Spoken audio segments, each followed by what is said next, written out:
So today we are going to discuss about the ventilation. Ventilation को आज हम discuss कर लेते हैं इस चैप्टर के कंटेंट में। अगर हम देख लेते हैं तो ventilation, pulmonary ventilation, alveolar ventilation, dead space और वेंटिलेशन पर फ्यूजन रेशो है।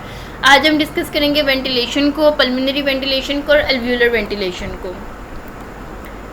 वेंटिलेशन हमारे पास क्या होती है? The rate at which air enter और leaves the lung. Two type of ventilation हमारे पास होती है रेस्पिरेटरी फिजियोलॉजी के अकॉर्डिंग, पल्मोनरी वेंटिलेशन और एल्व्यूलर वेंटिलेशन। पल्मोनरी वेंटिलेशन हमारे पास होती है कि वॉल्यूम ऑफ एयर मूव करता है in and out in given unit of time during a quite breathing. इसको हम मिनट वेंटिलेशन भी कहते हैं और रेस्पिरेटरी मिनट वॉल्यूम भी कहते हैं। बेसिकली वो क्या कहना चाह रहे हैं कि आपकी एयर ने मूव करना है लंग्स के अंदर और बाहर जाना है in a given unit of time. इसके अंदर गैस एक्सचेंज का कोई भी जिक्र नहीं किया गया, गैस एक्सचेंज का कोई भी प्रोसेस की बात नहीं की गई, जस्ट एयर की मूवमेंट होनी है in and out in a given unit of time, जिसे हमने क्या नाम दे दिया है? पल्मोनरी वेंटिलेशन का। ये हमारे पास एक साइक्लिक प्रोसेस होता है जिसमें फ्रेश एयर जो है वो एंटर होती है लंग्स में और इक्वल वॉल्यूम ऑफ एयर जो है वो लीव करता है लंग्स को। हम इसको कैलकुलेट कैसे कर सकते हैं? Tidal volume multiply by respiratory rate से हम इसको कैलकुलेट करते हैं।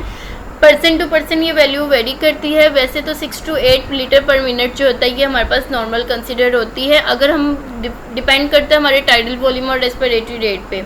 फॉर एग्जांपल यहाँ पे इन्होंने टाइडल वॉल्यूम लिया हुआ है 500 ml, फीमेल्स के अंदर 450 का कंसिडर किया जाता है नॉर्मल और मेल्स के अंदर 500 ml का कंसिडर किया जाता है नॉर्मल। और रेस्पिरेटरी रेट इन्होंने 12 लिया, तो दोनों को मल्टीप्लाई किया तो 6000 ml पर मिनट जो है हमारे पास नॉर्मल पल्मोनरी वेंटिलेशन या मिनट वेंटिलेशन आ गई है। एल्व्यूलर वेंटिलेशन की अगर हम बात करते हैं तो एल्व्यूलर वेंटिलेशन हमारे पास होती है कि कितनी अमाउंट ऑफ एयर हमारे पास गैसेस एक्सचेंज में यूज़ हुई है इन एवरी मिनट।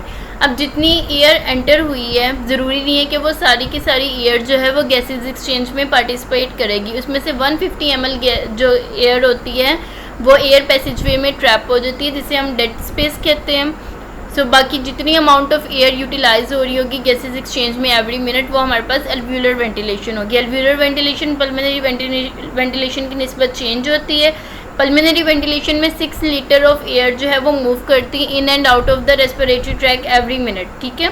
लेकिन एल्व्यूलर वेंटिलेशन के अंदर सिर्फ जो जितनी एयर, जितना volume of air gases exchange में पार्टिसिपेट कर सके उसी की वैल्यू को हम कंसिडर करते हैं एल्व्यूलर वेंटिलेशन।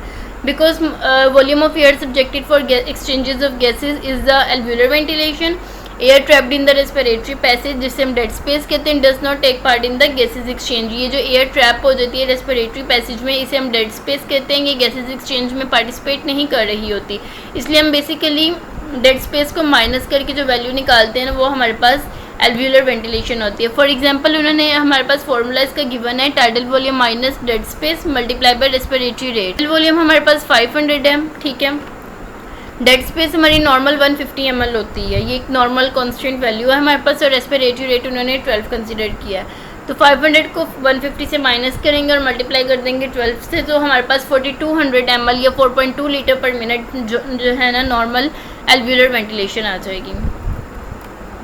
सो आप इजीली डिफ्रेंशिएट कर सकते हैं कि मिनट वेंटिलेशन और एल्व्यूलर वेंटिलेशन के अंदर क्या फ़र्क होता है।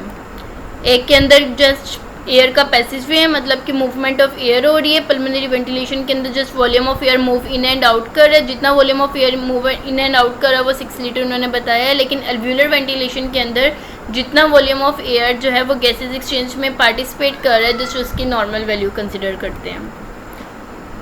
Thank you.